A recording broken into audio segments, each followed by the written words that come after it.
আশ্বিরের শারদ প্রাতে বেজে উঠেছে আলোকমঞ্জিত। ধরণীর বহিরাকাশে অন্তরিত মেঘমালা, প্রকৃতির অন্তরাকাশে জাগরিত জ্যোতির্ময়ী জগন্মাতার আগমন বার্তা।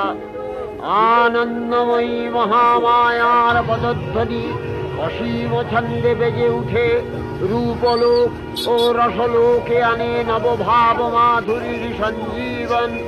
তাই আনন্দিতা শ্যামণী মাতৃকার চিন্ময়ীকে মৃন্ময়ীতে আবাহন। আজ চিৎশক্তি রূপিণী বিশ্বজননীর শারদশ্রী বিমণ্ডিতা প্রতিমা মন্দিরে মন্দিরে ধ্যান বোধিতা। Shri